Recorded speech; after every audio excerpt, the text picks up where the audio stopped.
months of devastation, and now there's a ceasefire for only 6 weeks. We're going to talk about it. We have a guest in the studio. Azam Tamimi is joining us here on A News. Thank you so much for joining us. Thank you. Let's talk about what is happening in Gaza at the moment.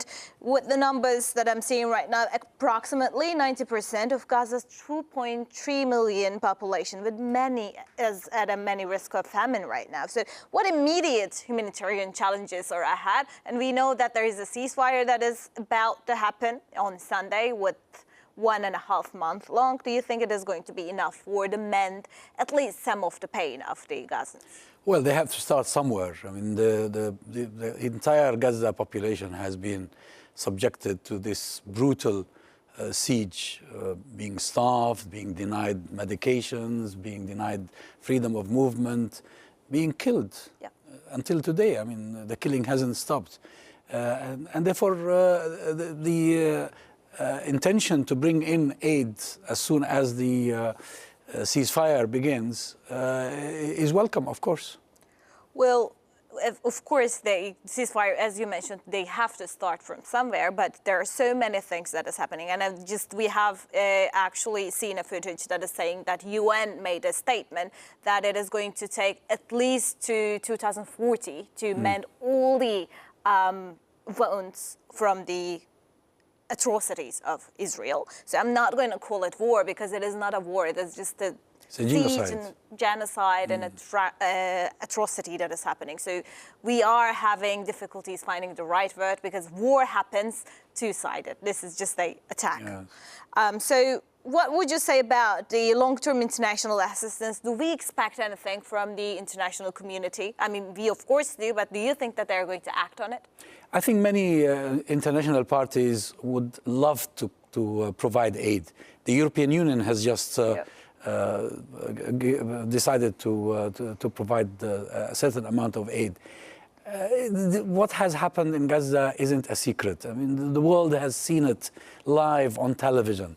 And therefore, you don't really need to inform the world about the catastrophe that has befallen the Palestinians. Israel has been the main obstacle. Israel, and I regret to say that some of the neighbors haven't been helpful. But now, of course, with a ceasefire that is brokered by a number of international actors, the United States of America, Qatar, and Egypt, I think the entire world would welcome the new phase and would rush to aid the people of Gaza.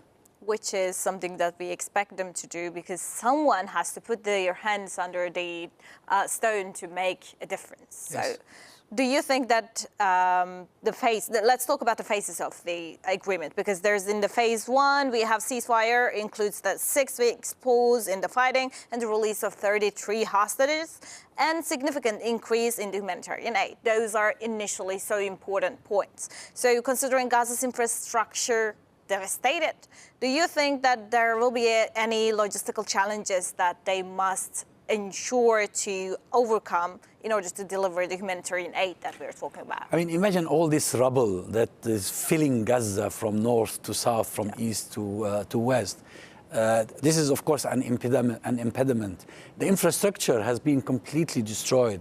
Also, international organization aid that used to provide aid need to come back again and restructure themselves inside the Strip. But these are all really minor details if you think of the victory that the Palestinians are celebrating at the moment, because they have not surrendered, they have not given up, they have not compromised. And interestingly enough, this is the exact deal that was offered last May and rejected by the Israelis. Hamas accepted it. Nothing has changed, the same terms. And everybody now is forced to deal with Hamas. If you remember early on, they were talking about post-Hamas Gaza. Yep. Hamas is still there. It's not going anywhere. And Hamas is a key player that everyone needs to deal with today. So this is actually a win for Hamas, isn't it, when we consider it like despite the pain, of course, despite the pain and despite the suffering, despite the losses, But you cannot gain your freedom if you don't offer sacrifices. And I think every Palestinian knows the story. Every Palestinian knows that this is our destiny, that we need to offer sacrifices in order to gain our freedom. When we look at from the diplomacy perspective, it is a win, in my opinion. What would you say? Because as you mentioned, Hamas, quote unquote, were called a terrorist organization. Now we have a Hamas on the table and making negotiations with the state of Israel that they are trying to find a way out, and they are finding not someone else. They are talking with Hamas to solve this problem. So they are taking into consideration them as an equal party across them. And this is not unheard of in the history of the struggle of nations. Yeah. Vietnam, they used to consider the Viet Cong a terrorist organization. South Africa, they used to consider the ANC and Nelson Mandela terrorists. Ireland. In Algeria, the struggle against French colonialism, they considered the Algerians terrorists. Okay, the Americans, the Israelis, and their supporters can say about the Palestinians and about Hamas in particular, whatever they like. Still, those who are calling the shots today are the resistance fighters represented by Hamas. Which is a diplomacy happening because of their resistance. And when we consider it like that, of course, we are so sorry about the 15 months of bloodshed. But as you mentioned, every nation has a history like this. And sadly, this is how the world works right now. Yeah, because you see, the superpowers who are so arrogant, they think they can do to others whatever they want. They don't expect others to rise. They don't expect them to be steadfast, to be resilient. I mean, the resilience and the steadfastness shown by the Palestinians is historical. It's a miracle. Many Palestinians believe this is a miracle. For 15 months, they are under siege. There's no aid coming in. Bombardment 24 hours a day. And still, they are there. They haven't left their country. And they believe they are eventually going to be free. Before we move on to the semantics of the situation, I really wonder, and I am actually, as a person, not a journalist, fearful about the situation. So I want to ask your opinion about this. So Palestinian side is going to release 33 hostages, and this was a huge leverage. And then we are going to have a 1.5 months of ceasefire, 6 months of ceasefire. And then what? Do we trust Israel enough that they are not going to attack Palestinians and kill civilians in 1.5 months? See, since nearly 1990, so many ceasefires, official and unofficial, were brokered between Hamas and Israel. In every single state, in every single situation, it was Israel that breached the agreement, that violated the ceasefire. Of course, we expect the Israelis will go back and probably violate. But if they do this, the Palestinians are there to defend themselves. What you deal with is what is on offer on the table. And then what happens in the future, you deal with it when it happens. So, as you mentioned, that they are ready for it, actually, because they know, they learn from the history that they are ready for it. The Palestinians know that probably if an attack happens like this, they would have a plan for that, right? True. Yeah. See, the Palestinians are not the ones who initiated this problem. We are the ones who have been invaded. Our land has been occupied. Our people have been dispossessed. We have every right to resist. It's a legitimate resistance. The thing is that the world is yet to recognize this. And I think at the popular level, it's happening.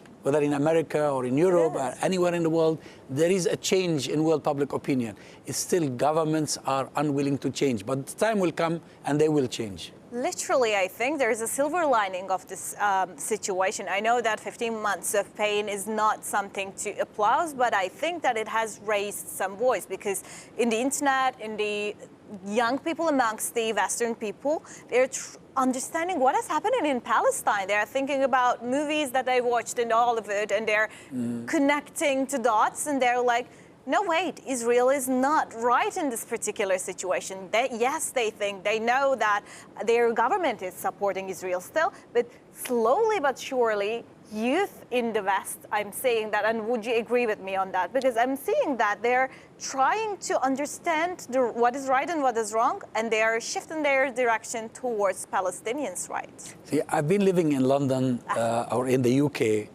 since the age of 19, almost 50 years. And I've never seen the change I'm seeing at the moment. for the first time, the Palestinian narrative is entering the mainstream discourse. Amazing. In the old days, everybody wanted to hear what the Israelis were saying. The Israelis were the victims because of the Holocaust, because of this, because of that. Now today, people are increasingly recognizing that Zionism is the problem. The Palestinians are the victims. And this is a major change. The students on campuses in America, in Europe, will, in a few years' time, be the leaders of those countries. And that's where we expect a radical change to happen. This has given me a quite hope. Don't you feel that? Because I'm seeing so many young people, as you mentioned, you've been living in London, and I'm sure that it is important to feel the change on the field. But when we are seeing from this perspective, I'm sure that the shift is happening right now, and it is going to increase in the 10 years, 15 years, and we are going to see more and more people supporting the rights of Palestinians in the upcoming years. You know, what's giving me hope is not just the change that I'm seeing happening in front of my eyes. I'm also seeing the parallel between the Palestinian experience and the experience of nations who before us struggled for freedom and became free. As I mentioned to you, the Vietnamese, the South Africans, the Algerians, many nations in Africa, Asia, and Latin America, the same pattern, the same course of action. And it probably won't take as long as it took already. We're talking about a few years' time. Not only that, the Arab world is changing. Yeah. With the change in Syria, a change that is likely to happen in other places as well, where the Arab Spring more than 10 years ago gave us a glimpse of hope. I think that hope is coming back again. The change in the surroundings of Palestine means that we are cutting short the time it's taking us in order to be completely free. Those kind of conversations always given me a hope on the humanity as well, because finally we have to do something right to ease the pains of the people who have been struggling there. It's not just 15 months. People are talking about 15 months, but it is about decades that is happening. My grandparents went through it. My parents went through it. My generation, the generation of my children and grandchildren. This has been a lifetime. Yeah. We've been since the collapse of the Ottoman Empire, by the way. Because we were once part of the Ottoman Empire. Palestine, Syria, Jordan, Iraq, all these areas, they were part of that Ottoman Empire that was destroyed by Western hegemony. And then its legacy divided into territorial failing states, and Israel implanted right in the center in order to prevent us from developing and from coming back. Now the world is changing again. Hopefully we are going to hear much better news as the time comes. I hope so. So let's talk about the semantics as well, because we are talking about a Gaza, sadly, that is reduced to rubble. Yes. And we have to have a Gaza that should be reconstructed. And what we wonder, what we've been talking about, that who's going to finance this?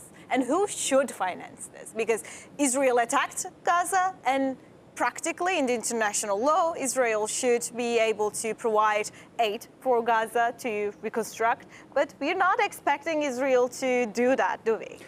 We don't need anything from Israel apart from just leaving us alone for the time being. And I don't worry much about the funding. I think the Arabs themselves, if they have the will, they have a lot of money that they are squandering here and there. That money could be dedicated for a good cause. The Muslims around the world, the supporters of justice around the world. So I don't think there is a shortage of money. The problem we had earlier until recently is that money was not allowed to come in. Yep. If you allow money to come in, and Gaza, by the way, I've been to Gaza several times. I'm not from Gaza, I'm from Hebron, but I've been to Gaza several times. Gaza is a great place. Fertile land, hardworking people. Gaza can truly, if funded and allowed to develop, can become another flourishing industrial zone in the region. Such a hub, isn't it? Because this is why actually Israel trying to implant and destroy the places, because we did have ports in there, yes, and we did have so many, the airports were working greatly, and given the chance, Gaza could have been easily become a touristic place, could have been easily become an industrial place. Beautiful. place. The north of Gaza is one of the most beautiful places I've been to, overlooking the sea. It's beautiful. And the strategic location. Yep. It's the most strategic location overlooking the Mediterranean, connecting Egypt with the rest of Asia. Yes, of course, there's a lot of potential. And I think countries like Turkey, countries like Qatar, who have been supporting the cause all along, would do their best in order to expedite that development. Hopefully. But what would you say about how much responsibility should Israel bear given its genocidal activities? I know that you said, like, we do not need anything from them, but they have to have a responsibility because they most practically made a genocide, tried to make a genocide in there. You know, the thing is that Israel is a supremacist, racist entity. It's a reincarnation of the Nazi entity that the world fought during the Second World War. They are so racist, they don't see the Palestinians as equivalent human beings. They will not give water or drink or medicine to the Palestinians. They want to wipe out the Palestinians. Yep. Had it not been for the fact that the people of Gaza remained steadfast on their land, they would have all been removed from Gaza and the settlers would have been brought back. This was one of the plans that the Israelis wanted. See, Israel is not a normal entity. It's not a normal state. This is a colonial outpost created by the Western powers and inhabited by people who are so racist that they believe they have a divine license to kill. I mean, look at what's happening today. We have a ceasefire agreement. Yes, it will start being implemented on Sunday, but they're using every minute of the remaining period to kill as many Palestinians as possible, as if they have a license to kill. It's the mindset. It's a very dangerous mindset. It's a Nazi mindset. Yes, it is actually really complicated that they are using the mindset that once that it killed them. They should have been the ones who are... Well, they were not the ones killed, actually. Those who were killed by the Nazis were the victims of Christian Europe, who was so anti-Semitic. These Zionists actually were collaborating with the Nazis in order to get the Jews out of Europe and bring them to Palestine. The Nazis and the Zionists have the same mindset. And I don't equate them with the Jews. There are so many Jews around the world who support justice and who support the Palestinian cause. These Zionists do not represent the Jews of the world. Yes, and see, I've heard so many Jews that they feel really quite saddened by that the relation with the Zionism. They're saying that this is my belief, and I believe in a religion, but I believe in justice also, and I believe in the rights of the Palestinians. So it is an important point to highlight in there. Let's not compare and mix all of them together. Indeed. Yeah. Well, Zionism is an ideology that is anti-human. Yeah. And Judaism is just a religion. Yep. So let's talk about the military withdrawal. Israel's condition for a complete military withdrawal hinges on elimination of Hamas's capabilities. But Hamas is a deep-rooted presence in Gaza. Hamas is a set of minds rather than it's an idea. You cannot remove an idea from people's mind. Hamas is not something that is concrete that you took out of the heart of the Gazan people. It is on their heart and body and soul. So how realistic is this condition? See, before the 9th of December 1987, there was no Hamas. Yeah. Before the 1st of January 1965, there was no Fatah. People who are under occupation will be innovative in creating resistance movements. So, as you said, the idea cannot be killed, and therefore the idea will generate a new generation of resistance fighters. And Hamas has proven, as we said earlier, that it is a player that simply cannot be excluded. If you want to deal with Palestine, you have to deal with Hamas. Yeah. If you change its name, people are going to have the same state of mind and same fire in their hearts for freedom and justice. And they will call it sometimes Hamas, something else. But it is going to be a fire to be free and to be in justice. And it is going to hurt Israel for that sake. Well, Israel is a passing phase in the history of humanity. It cannot last forever. The same as apartheid in South Africa. Yep. Apartheid in South Africa was an inhumane system. It's very similar to Zionism. When the apartheid leadership went to Nelson Mandela in his Robben Island prison cell, they said to him, Nelson, come on, we want to end this mayhem, this problem that we've been having? He said to them, there's one solution to this problem: end apartheid. And we say to the Israelis and to their supporters, end Zionism and there will be no problem. We can live together. We don't have a problem. We lived with the Jews, with the Christians, with all denominations for thousands of years in this part of the world. And we can do that again successfully, but without racism, without supremacism. Who cares about people's beliefs, as we are all humans living together? This is the ideology that wants to kill the others because you are not the same. So it is a line to draw in there. So let's talk about the conference that happened. So how has Saudi Arabia's leadership in Riyadh conference altered the dialogue around Syria? And does this position Riyadh as a central mediator in the future Syrian-Western relations? What would you say about that? Well, I think that the change in Syria has changed the perceptions of players around the region and internationally. If you remember, just a few weeks before the collapse of the regime in Syria, countries like Saudi Arabia and the UAE were actually rehabilitating Bashar al-Assad, bringing him back to the Arab League. They thought that the revolutions were over, that there was never going to be a change. Everyone was taken by surprise with this massive shift. Happened immediately. Yeah, and now they feel that if they want to have a piece of the cake, they have to join in. If they don't join in, they will lose it all. Of course. And I think that's how I interpret this dynamic. The conferences, bringing in people to discuss, that there is a new reality we have to deal with, we have to adapt to, because today the Syrian people are the ones who will decide their future. I know that we are talking about the Middle East, and everything in the Middle East happening in like a blink of an eye. We are not sure that if we turn our attention to somewhere else, so much happens in the Middle East in a matter of moments. So what would you say about the collapse of the Ba'ath regime? Because as you mentioned, we weren't expecting that, were we? True, true. I think a number of factors combined together to bring about this very important watershed change. First, the flood of Al-Aqsa. What happened in Gaza had an immediate impact. And I think it galvanized the Syrian people. But at the same time, it embroiled both Iran and Hezbollah in a war that was, to some extent, detrimental to their presence in Syria, that eventually they had to give up Syria, because the Syrian regime was both supported by the Iranians, by the Russians, as well as by Hezbollah. So this element of protection was removed, and the regime felt alone. Not only that, Bashar al-Assad, during the past months, refused to heed all the calls from President Erdogan. Come and talk with us. Let's sort things out.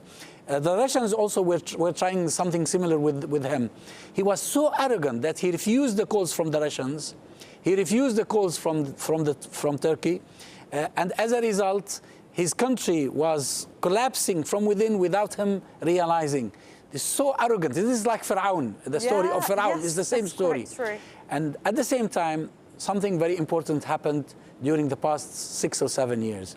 And that was the entity that was evolving in Idlib. Of course, with the support of Turkey, the northern zone. This is similar to hijrah, to migration.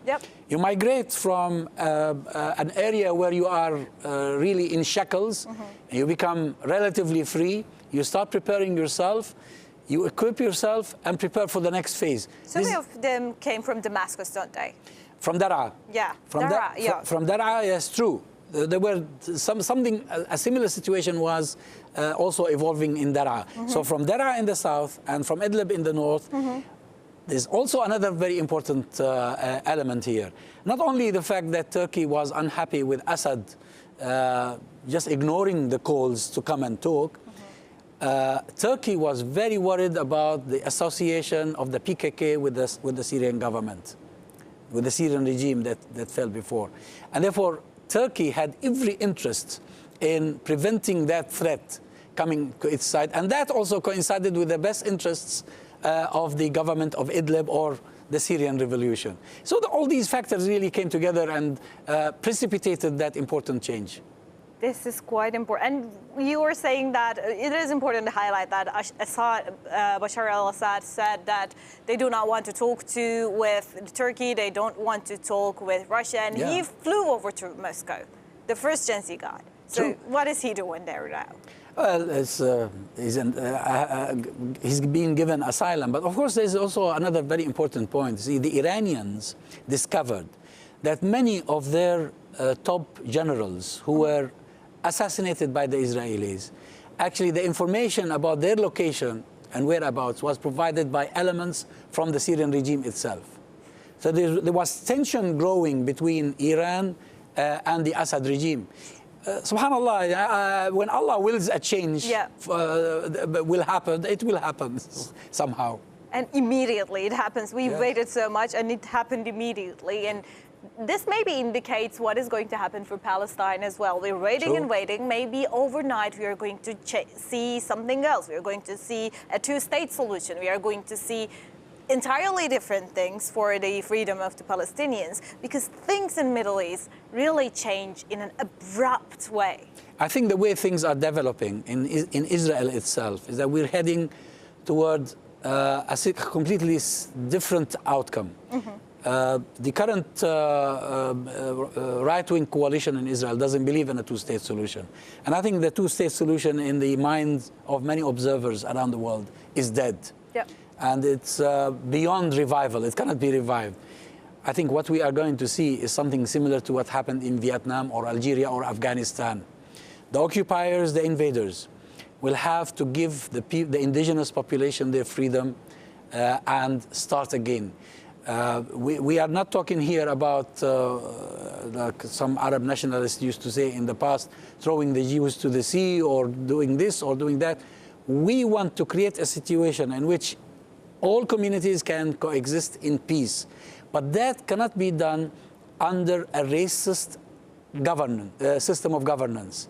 It has to be a system of governance that believes that all these human beings are equally dignified. They are the creatures of God, and they deserve to be treated equally. That is quite the importance. That is, we are seeing different entities trying to do this in the Balkans as well. So hopefully that resolves, and hopefully this comes to an end in the Middle East as well. So speaking of Syria, let's talk about the sanctions too, because it is interesting, because the EU is divided on sanctions, on relief right now, with Germany proposing a smart approach and targeting allies of Assad. What criteria should guide the EU sanction strategy, and how can it balance for the justice for war crimes when the economic recovery has to happen? Frankly, the EU is led by hypocrites. Because if these sanctions were imposed on a criminal regime that committed crimes against humanity, why are they maintained, these sanctions, when the people of Syria today are free and are ruling themselves? There's no justification whatsoever. So it's really just a hypocritical approach to the attainment of freedom by the people of Syria. The Western elite, Western governments, I'm not talking about the Western peoples, I think the Western peoples are just like us, but Western ruling elite do not believe that we deserve to have the freedom they have. They do not believe that we deserve to have democracy like they do have democracy. They don't believe that human rights are truly universal. They believe that human rights only apply to certain communities. And that's the hypocrisy that needs to come to an end. Speaking of hypocrisy, that makes me remember the statements when the Ukraine war has started, and they've said quite literally out loud that this is happening to the white people who has blue eyes and people blonde, like us. Blonde.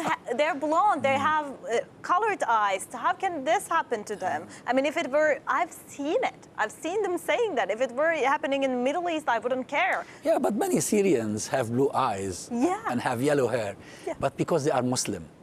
That's the problem. Consider as white. That's the problem. Muslims do not deserve, in the eyes of many Westerners, do not deserve equal treatment. That is the racism at its peak. This eugenia at its But I think peak. it's changing. I think at the popular level it's changing. It is. And thanks to the social media revolution, now people do not rely on traditional mainstream media for information. So there's a lot of enlightenment happening. And also a lot of activity. It's because for so many years in the Western media, we've seen the Zionism taking over in the mainstream media. Exactly, yeah. But right now, in the social media, this is more diverse, isn't it? Because so many people can raise their voice and people can actually find what is right and what is wrong through the other people that is sharing the news, rather than a Zionist media showing what they only want to show. Not only that, see, this Zionist lobby in the West, they have the power to blackmail mainstream media, because through advertising, through funding, through pulling political strings, mainstream newspapers or TV channels are very selective regarding the issues they touch or regarding the experts they interview to talk about these issues. There was a time when I used to be a regular, for instance, writing in The Guardian, appearing on the BBC, on Channel 4 News, on CNN, on Sky. And what happened? And then comes the time when you are completely excluded because you are seen as speaking for the other, representing a point of view that is not politically correct or that is not acceptable. But this is the journalism, isn't it? You have to give people voice to theoretically. Yeah. Theoretically. Literally, those are the media channels, those are the news channels that people are looking up to for their quote-unquote the justice and everything. So this is not the case for you then? Not the case, no. Unfortunately, this is not the case anywhere in the Western world. This needs to change, and probably it will change under the pressure of the alternative. Now we have an alternative. Yes, I cannot appear on certain channels or write in certain newspapers, but now I can express myself through YouTube, I can express myself through alternative channels that are not controlled by the Zionist lobby. I can write on Facebook or I can write Twitter, despite also the restrictions that are occasionally imposed by these social media platforms. Nevertheless, the world is now having alternatives for expressing free opinions. That truth in these days cannot be hidden for so long. No, it cannot. So let's finally talk about the statements from Saudi Arabia, Egypt and Qatar, because they are calling for sanction relief in Syria. How does regional pressure influence the Western stance on Syria, and how could that signal a broader geopolitical shift in the Middle Eastern allies? Any pressure on the international community to lift the sanctions is welcome. And I would, of course, encourage all the neighbors of Syria to actively engage in this. We cannot continue to talk about human rights, about freedom, about democracy, and not recognize that the Syrian people today have made that accomplishment. And as a reward for their suffering and for their accomplishment, the least we can do is lift the sanctions. Quite true. Do you have any last words to highlight the situation in the Middle East and Syria? Because those were my questions for you, but let's just make a summary of all of them. Well, I think we are now in a very critical historical moment. The Middle East is changing. Despite all the obstacles, despite all the difficulties, it is changing. And we need to prepare ourselves for the new Middle East. Hopefully, we are going to see less of the bloodshed and more of the hope for Palestinians, for people who are oppressed anywhere in the world. Inshallah. Thank you so much for joining us, Azam. It is a pleasure having you. Thank you for having me. Thank you. Now we're going to continue with our news. Displaced Palestinians are gathering at a makeshift charity kitchen, seeking not just nourishment, but a semblance of hope. Let's take a look. Hours before an expected ceasefire